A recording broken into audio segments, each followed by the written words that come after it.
got the bloodlust. Me too. I want to kill. Let's kill.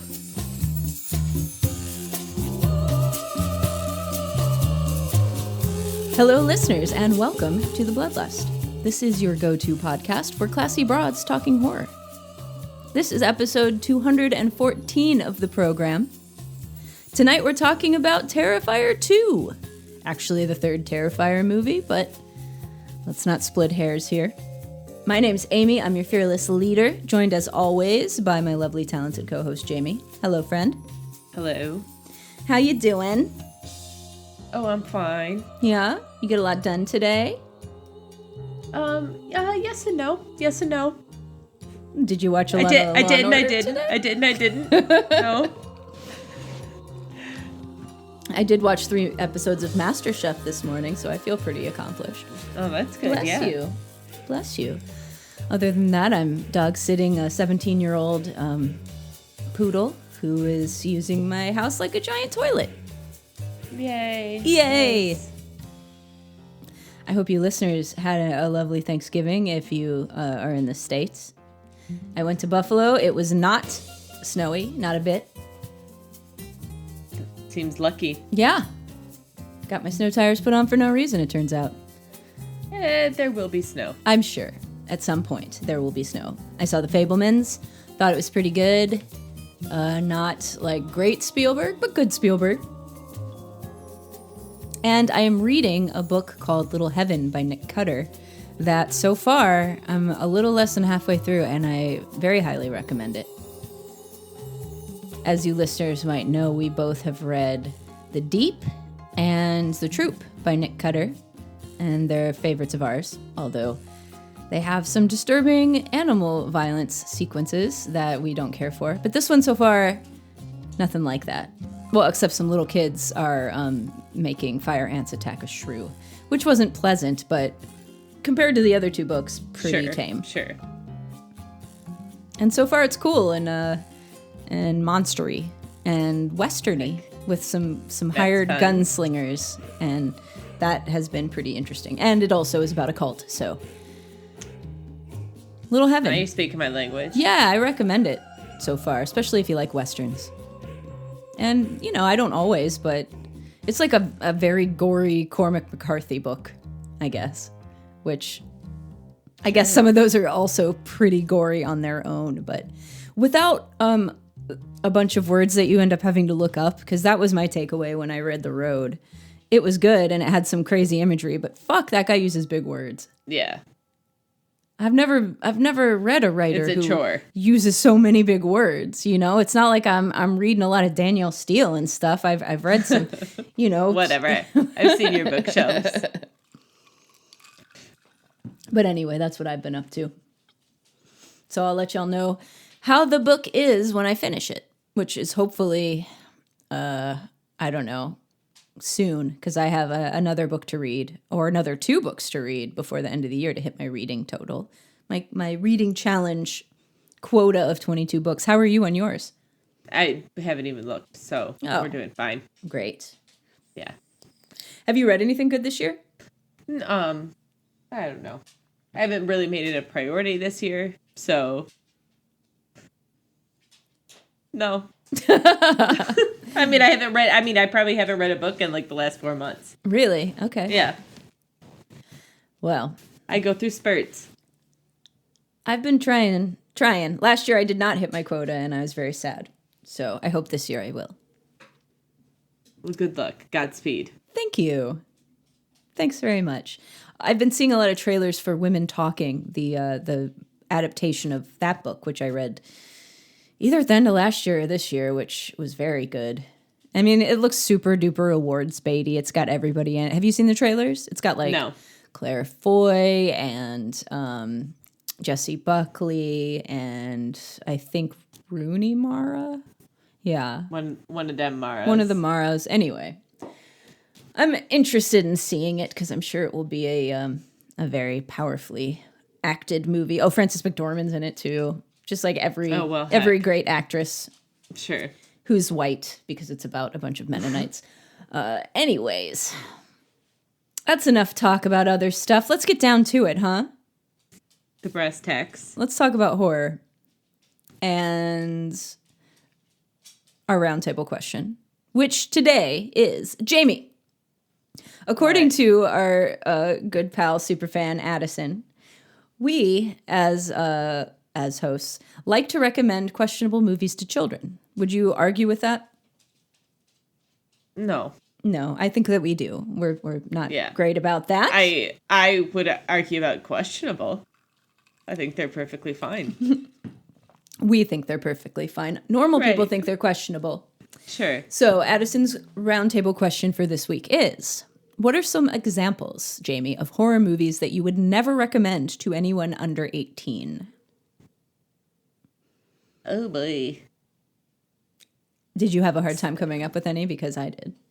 I really did. And thinking about it again, I still would have a hard time coming up with one. Only because under 18, that's a broad range. You're either, like, you could be early teens where you're just getting into scary stuff. So you're within a very specific range of appropriateness. Or you could be, like, 16 to 18. And you can handle a little bit more. Right. But I also recommend questionable movies to children and to teens alike. And I think if you feel like you could handle it, a lot of them, I think, give good messages to folks in those age ranges. Like, I can It see Follows. That. Yeah. You know, you get scared in a good way. That sort of thing. Scaring you out of risky behavior. So the only kind of movies I think I would say I wouldn't recommend are some of those that I don't know that I would ever recommend to any other human. I see. Things like that Siberian film. Serbian film. Yeah, Serbian. A Siberian film would be a lot different. It would be much colder and much different. Yes, like stuff like that. Stuff that's not really worth seeing. Yeah, I was kind of going that route too. Because like, otherwise, I feel like anything's fair game. Yeah, I was thinking about like Jonah. He's one of our friends, and he's only like 23 now, maybe just 23. And he and I have been friends since he was 11, and he's always been super mature. And I remember when we started going to see horror movies together, and things like It, that was one of the first ones we saw together, and The Conjuring. And I remember him being scared by those, but he was always, even at like 13, 14, was mature enough to watch just about anything that I can think of. Yeah. I would say if I was going to suggest that kids not watch something, it would be something that's like soul crushing. So something like Snowtown. You don't even want to see it as just like a cruel experiment. No, that would not, no. Just be like, what is going to come out of this? I think that's cruel. I would say that's fair. That's a really great point. That's that one. The Soul Crushers. So that one you should definitely stay away from. Yeah, and even like people that are over 18 that just don't want to have their heart stepped on. That's what I mean. That's the kind of movie I'm talking about too, where it's just like it is crushing to anybody. Where like it's a hard recommend for almost anyone. Yeah. So I think like Snowtown. Oh, that's a rough movie. It's a rough movie, and it's not for everybody. The Nightingale. Oh. It teaches you important things, but you can learn them with other movies, and I don't think a child needs to be taught those lessons quite yet. Not like that. Not like that. Dancer in the Dark is another one. It's not scary, but I still would not recommend that to a child because it's soul-crushing. Other Lars von Trier movies. Melancholia is fine, although I don't think an under 18-year-old would like it. But like Breaking the Waves or Dogville, they're just so... I mean, Dogville does have kind of a payoff. Oh, Funny Games. I wouldn't recommend that to a kid. There's no reason to put a kid through that. So nothing that's like gory. Like, could an under 18-year-old watch this? I don't think it would be a big deal as long as they're, not deranged already. Like, you have to be okay with gore. That's all. If that bothers you, you are going to hate this. Oh my, yes. But if it doesn't bother you at all and it's your thing, then just buckle in. Buckle up, buckle, whatever they say. So let's switch gears on this a little bit and also talk about, since we are very good about recommending things to kids that are too young, what are some horror movies that you can safely recommend to anybody? Of any age. Jaws. Jaws is a good one, yeah. I think Poltergeist you could probably do. I was just going to say, that one's always a classic. Gore, but I think that's a good one.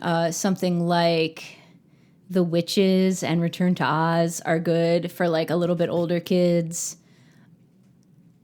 What's that one movie? The Woman in White, is that what that's called? The kids movie? Watcher in the Woods. Oh yeah, Watcher in the Woods. That was a good one. That's got Bette Davis, doesn't it? Yeah, that would be a good. Oops, there goes my coaster. The Woman in Black, I think. It's really scary.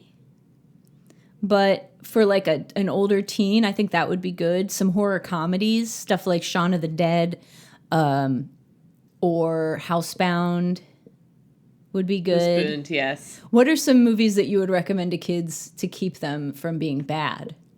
Definitely It Follows. Yeah, I don't know. Oh my God, I didn't think this much about it. We're just riffing, man. Yeah, we're just riffing. I don't think about kids that much in my life. To keep them from being bad, definitely It Follows. I feel like I haven't seen it yet, but I feel like Smile is along the same vein. So throw that in the mix. Kind of, but you can't really avoid seeing. It's just kind of like once you see the person, you're screwed. So there's nothing you can really do. Jason, it's always good to see one of those 80s slashers where it says if you have sex at summer camp,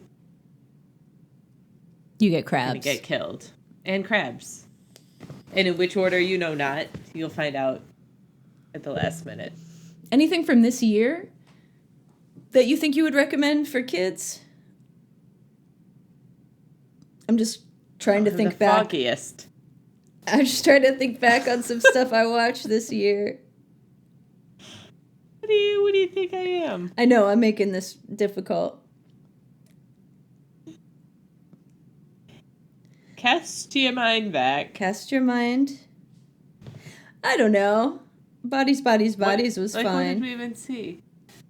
That one would be funny for a younger group to see simply because like it's clearly portraying a younger generation.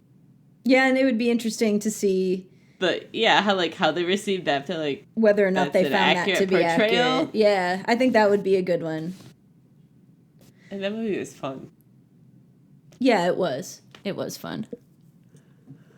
All right. Well, I think we've successfully covered that. Listeners, what are some movies that you would absolutely never recommend to anyone under 18? You probably have better judgment than we do, as we are not around a lot of kids. Don't trust us with your kids. Never. In horror movies. No. Like, it's not going to be good. All right. Well, that has been our roundtable. Let us know what you think in the usual manner. But now, I believe it's time to start talking about a Terrifier 2. Terrifier 2. En français.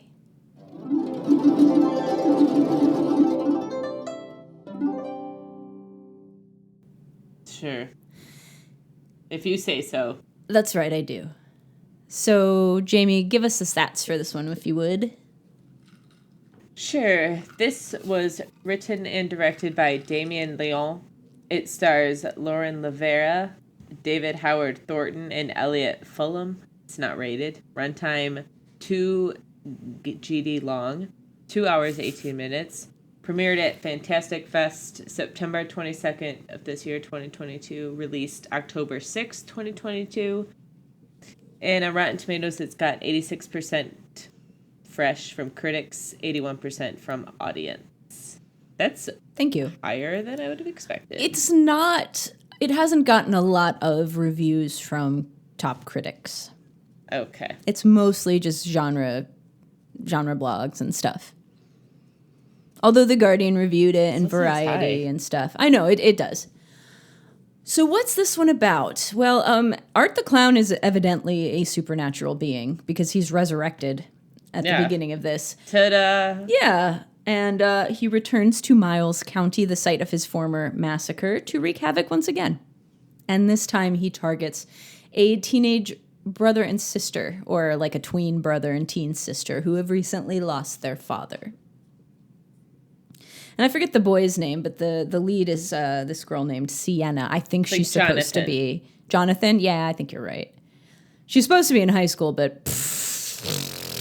Although, did we ever settle on that? It was very confusing how old these people were.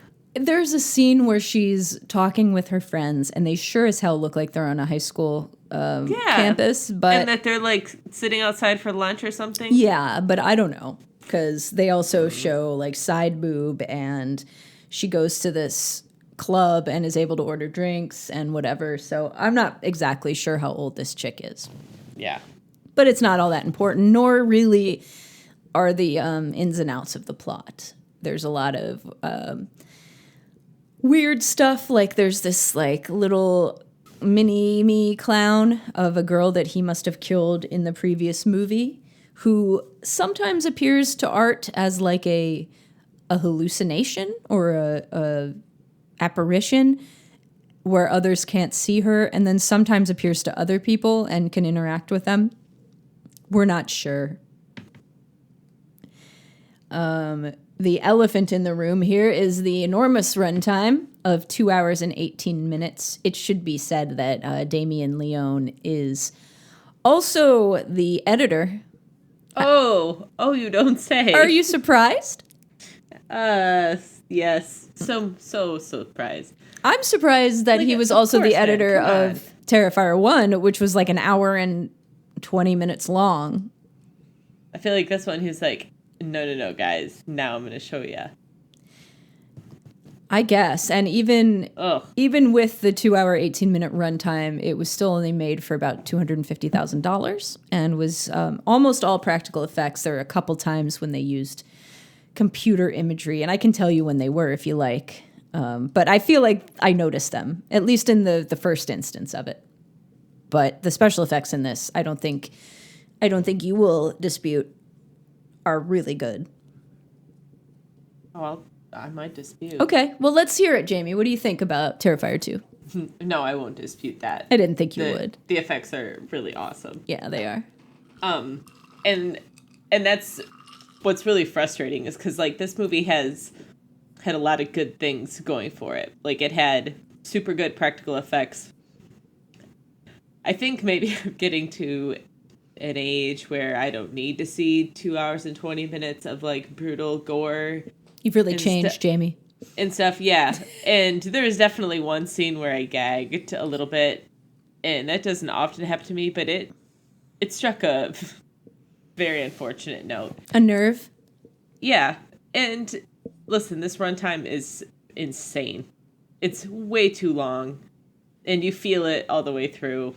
Especially during the climax, which was Yeah. so drug out. And the plot is bananas.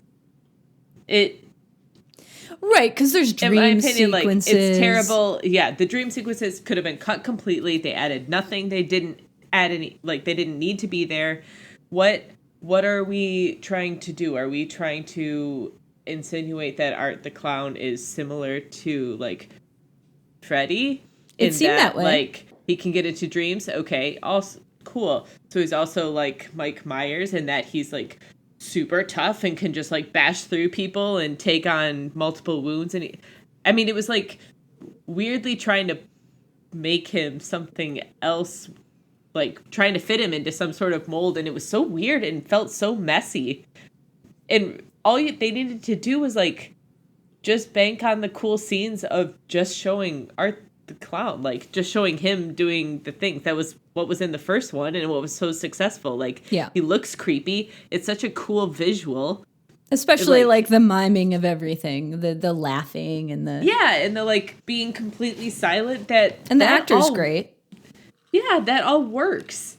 Like, what's this weird ass convoluted storyline in the background? Like this girl Sienna, her dad like foretold that she was gonna create the cosplay outfit that would help defeat Art and save the world. Like, she was fated to be the one. Yeah, what's happening here? Is this really what? Is this really what you're selling me? It was unnecessary. I did not like that. It made me angry that I was sitting through it for so long, which is, again, too bad because it did have a lot of good stuff going for it. The practical effects were great. Again, Art the Clown was great. And I thought, despite it being a stupid role and a bananas plot, I thought the main actress very earnestly played her role and did a great job. She definitely played it 100% straight. It wasn't winking at all. And she and went for it. I kind of appreciated that. Yeah, and gave it like she wanted to be like a Ripley, and I appreciated her go for it spirit. Yeah, but if she had better things to work with, I think it would have been even better. But she definitely gave it the college try. Yes, there's just so much to like laugh at. Like, this felt like a fun B movie, but also like a not so fun one. One that's just like almost that great. You cut an hour out of this. An hour. And it's much better. 40 minutes to an hour. What else would you have cut besides the dream sequences? I didn't hate the dream sequences, but they were so long. They were just not needed. And I was annoyed by that song. I didn't need to hear that whole thing. I didn't need to hear like 3 verses of it. Yeah, like... But the person like playing a banjo while they were on fire, that was kind of cool imagery. Some of that worked okay, I thought. I would have got rid of that. I would have got rid of like a lot of the story about the girl. Yeah. And so like her at the club with her friends, a lot of that wasn't needed. I would not have gotten rid of. I would have made a montage of all the scenes where the mom lost her shit. Yeah. On everybody. Mom just screamed at I have fucking had it with you kids. Just, and I really appreciated how done she was. Never gave them the benefit of the doubt. Everything was 11 right away. She was just themselves. fucking pissed right away. She's like, why did I ever have you? I did kind of love her. But by the end, I was like, this is hilarious. Yeah. And she kind of was in keeping with the like more is more feeling of the whole thing. Yeah. I don't know. It was a disappointing follow-up. It wasn't. It didn't have to be. It could have been just more of what we liked about the first one. Exactly. This could have been such an easy win. All you had to do was just work with this creepy looking clown. And obviously you can do a lot with very little money, like respectively. You can do awesome practical effects and stuff. So just do that. Yeah, like, and the setups for the kills were cool. And all the way that he so like strange. Yeah. It just took away from everything. It was. It gave it like a... I recently, in October, I watched all of the Hellraiser movies, except for the new one, which I didn't get to, which I need watched to watch. those recently, too.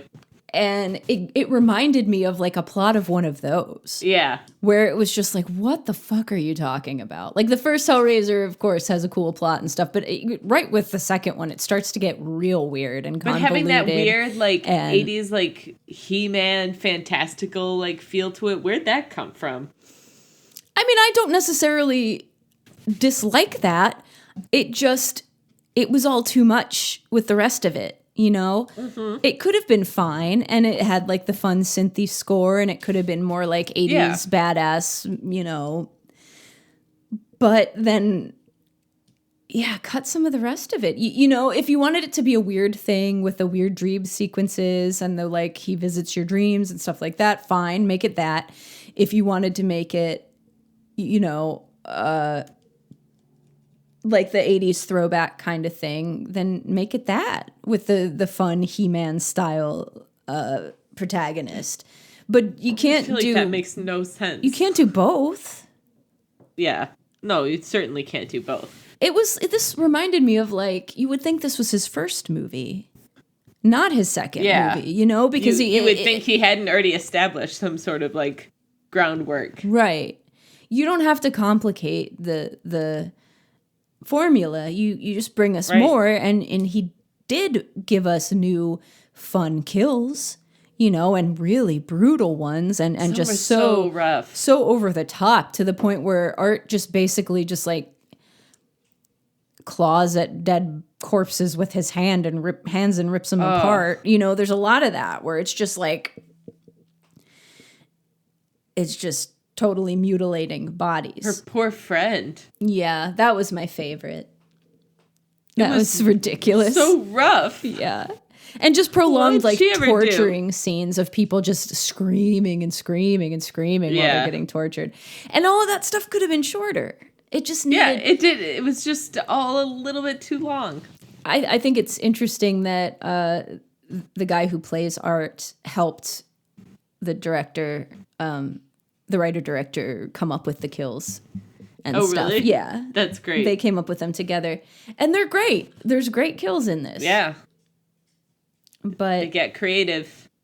Yeah. And that's what we liked about the first one. Great creative kills, super brutal, black comedy, and that was it. Yeah. It's very simple, very formulaic. And that's fine, you know, and that's how they should have kept it. Or, like I said, if you're going to go with a different route, fine, but don't go every route. This was just... You know what I mean? Don't go down every road at once. Way too much. And that is why you should never let writer-directors also edit their movies. Right. They wouldn't put everything in. They're never going to want to cut anything. It's all important. You can't be married to everything. You cannot make a slasher movie over 2 hours long. You just can't do it. Nope. Slashers, by their very design, are simple movies. You cannot sustain a simple movie that's set up, kill, set up, kill, set up, kill, end confrontation, finale, and make it over 2 hours long. No. So... Agreed. What did you like? Well, I liked the kills. What was your favorite one? Like I said, the one that, like, kind of got me was... we were just saying, like, it was the friend. Yeah. I think it was just... That one was the best. It was a very sort of Martyrs-esque brutality. Oh, yeah. Where it was just very relentless. And the poor woman was, like, still alive through most of it. Even at the very... I mean, we don't even see her die, I don't believe. No. She could be alive. Assume she does. Yeah. But yeah, he's really, really going at it. So that was... To me, that was rough.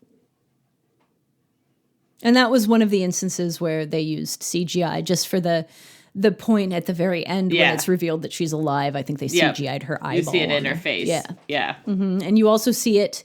And something I thought was fun about this movie was the amount of mileage the director gets out of like Halloween store props. Because there's a good segment, a very overlong segment that takes place in a costume shop. And then there's also the climactic sequence, which is also incredibly overlong, takes place in a haunted house. So they use those fun little props, and they get a lot of set design mileage out of them. The prop shop or the Halloween prop place or whatever was a really cool store. Oh, yeah. And I guess that's a real store in New York. The other, the kill in the costume shop or the Halloween store where the guy gets his head chopped off and gets his, like, what else happens? Like the top of his skull. He gets his, like, face smashed in and just, like, pulled apart. Oh, yeah. And then his head, he just rips his head in half. Yeah. Yeah. That was so gross. And then the mom getting killed getting her head yeah. blown off in the car, She just, and like, then blows up. Art sets her back down at the table, and then he makes food and he's feeding her mashed potatoes by Shoves shoving the it mashed in her potatoes in her face. Yeah, that's a good one. That was pretty funny. It was not. I mean, you could make like a supercut of the greatest hits in this, and it would be good. Like stabbing a million times the girl's boyfriend. Yeah. In the penis. Like stabs him so many times. That's a lot of times to get stabbed in the penis. Like he doesn't really kill him either. He just leaves him there, but you know he's gonna die. Yeah. And a lot of the fun sight gags with Art, you know, I think a lot of those worked. Although I don't know in what world, if it was like a couple years after this murder happened, that you wouldn't see that guy in a Halloween store staring menacingly at somebody, or like after he comes to your door and not call the cops. Right? I know. Makes no sense. No. But I thought the scene in the laundromat was really great.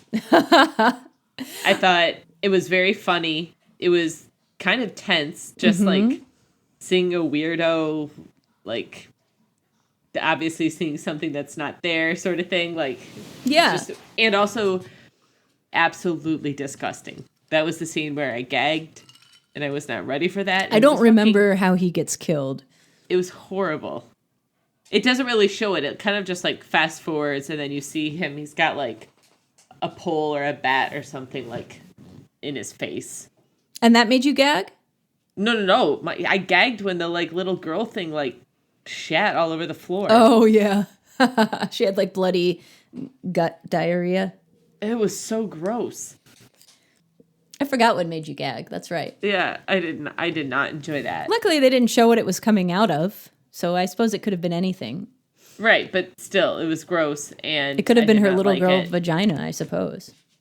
I don't like any of it. She could have been starting. It could have been her menarche. I don't like any of these things we're talking about. Do you know what that is? Menarche. It's your first period. Is that the phone? Do I hear the phone? What phone? No, you have to stay. I'm changing. Let's talk about it. I didn't care that Art was supernatural. That's fine. And I thought that the little girl was visually very cool. It just felt like confused. Yeah, it definitely felt confused.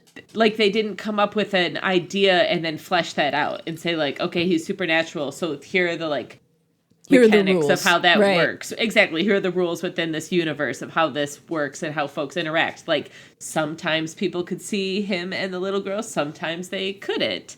Sometimes like she saw Art and could interact with them. But like sometimes it seemed like maybe it was just there's no rhyme or reason. And that is maddening to me because it's like you're giving me you're asking for 2 hours and 20 minutes of my fucking time. And you're not explaining this to me? Like, you've got all of this time and you're not laying this out? Then what's the point of it? Yeah. It just confuses the whole story. It wasn't well told, that's for sure. You know, you don't need a lot of plot in a slasher. And the more plot you give it, the more you're going to see a bunch of holes that pop out. There was way too much plot in this. You could have had every single one of the kills that made this cool, and it could have been an hour and 40. Yeah. It was just the one thing, and it's too bad. It really is too bad. And I guess the way that it was real fun. Yeah, and even the after credits sequence is over long. Oh my god, yeah. We like looked at each other and laughed like, are you fucking kidding me? Like even this. Like come on. This is itself another movie. Right. Wrap it up. And I think that the direction that they're going with the next one, because this is done very well. Oh, well, obviously. And of course there will be a 3, and it'll be the woman who was disfigured, I believe. Oh yeah, like we gotta talk about like whatever the heck was happening at the end there. Yeah. What exactly happened at the very end? Do you remember? They show her. They show the gal who had the like disfigured face, but also attacked the news lady. Right. And disfigured her face. It shows her like locked up in a psychiatric place. Yeah. And she gives birth. I think Chris is at the front desk. and she gives birth to Art's head. Which the little girl Art picks up at the end after But Sienna like, cuts it off. How did she get in this other woman? Like, I don't know, but it reminded how me does that of, work? What happened?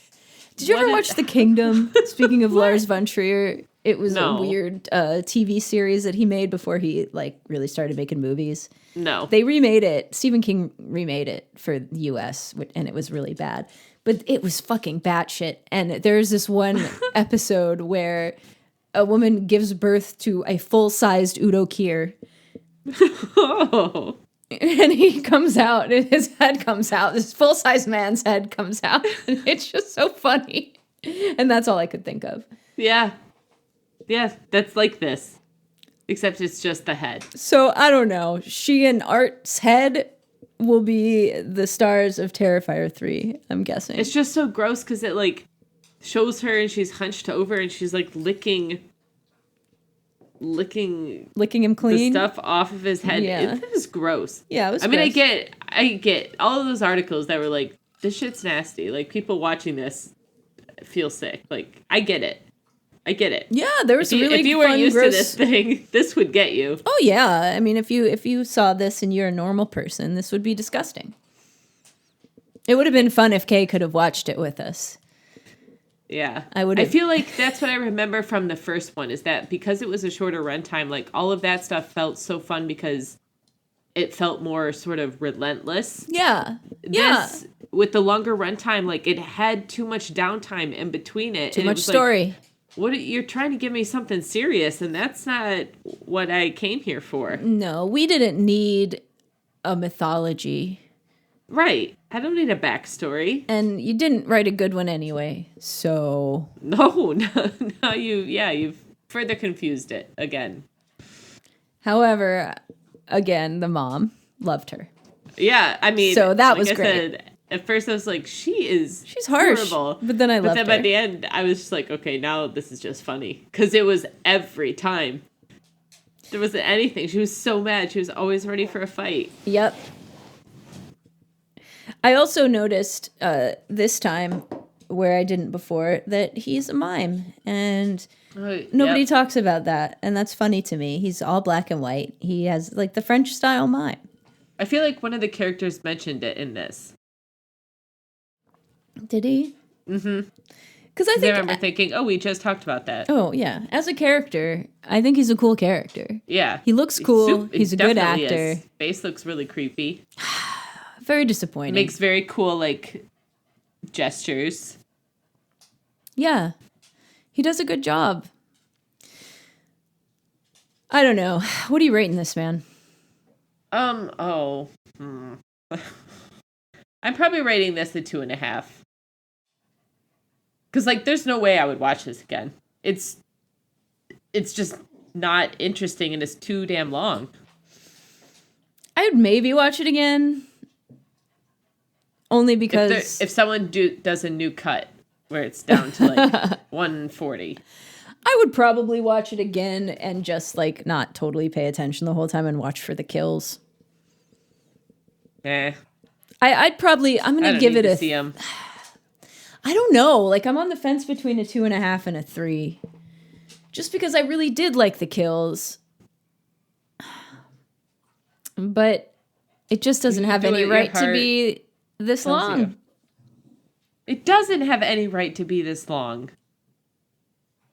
I mean, no horror movie needs to be that long. I mean, no. And it has to be really good for it to be successful, if it's even close to that. Right. You need to have a really engaging story. And this is Terrifier 2. Right. Who you kidding? I think you're right. I'm going to go 2.5 also. Unfortunately. You did it to yourself. Yeah, you did it to yourself. Don't let writer-directors edit their own movies. So, listeners, we're in December. The last and one of the worst months of the year. So, for our next episode, we're going to do something we haven't really done, at least not for a while. And that is a 2022 horror wrap-up. We're going to be talking about our favorites of the year in terms of horror. So that'll be stuff that we have talked about on the show and probably also stuff we have watched in our personal time. Our personal private winners, time. The losers. Yeah, we're going to talk about what we liked, what we didn't like, trends that we enjoyed this year, trends that we did not enjoy this year, and probably talk about some specifics about performances, kills, stuff like that. So we hope... Just a little recap. Yeah, just a little recap episode. We're summing it all up. I'm also going to be talking about my 3 favorite horror movies on Andrew Shearer's podcast, the Cinemaphiles podcast, pretty soon, so look out for that sometime after this. But I'm going to try and pick different stuff and do it for different reasons. So don't worry, it won't be recycling the same stuff. Good cheater. Yeah, I would never do that. I would never cheat you people. You're my favorite people. I probably would. Yeah, Jamie would. But not me. I like to work smarter, not harder. That's right. I like to move it. That's fair. So we do hope that you will join us next time when we talk about our favorites and our highlights and lowlights of 2022. And maybe a couple movies that are rumored to come out in 2023 that we're looking forward to. Yeah. It's nice to look ahead. That's a thing. Even as we look back. Yeah. And in the meantime, I'll be watching as many horror movies from 2022 that I've missed as I can. So, That'll be fun for you. in keeping with that, actually, listeners, if you have any suggestions of stuff that we have not covered on the podcast this year that you think that I should see, I would love to hear those. You can send those recommendations to the Bloodlust Podcast at gmail.com, to @_the_bloodlust_ on Twitter, to the Bloodlust Podcast at Instagram, and on our website, thebloodlust.net. And while you're doing that, we'd love it if you would give us a rating if you haven't done that yet. We've been sitting at 83 for quite a while now on iTunes. Just squatting there. Just squatting. So I would love it if we could, Boost it up a little. yeah, just kind of continue to rise instead of plateauing. That would be nice. You can help. But yes, Only you can. only you. Do send your recommendations. 2022 movies I have missed. I have not talked about on the show. I have seen Speak No Evil. I have seen Resurrection. I just watched A Wounded Fawn last night, but I fell asleep. So anything I miss, let me know. We hope that you all have a nice 2 weeks. Stay warm. Stay warm, stay dry, stay scared. Yeah. We thank you for listening. Thank you, Jamie, for joining me. Thank you for sure. coming to watch Terrifier yesterday. That was fun. It's always fun to see Boss. And you, Yeah. of course. And me, of And course. Barbara. That's correct. And thank you all for listening. And until next time, I've been Amy. I'm Jamie. And thank you, good night. Goodbye. And all hail Ratma.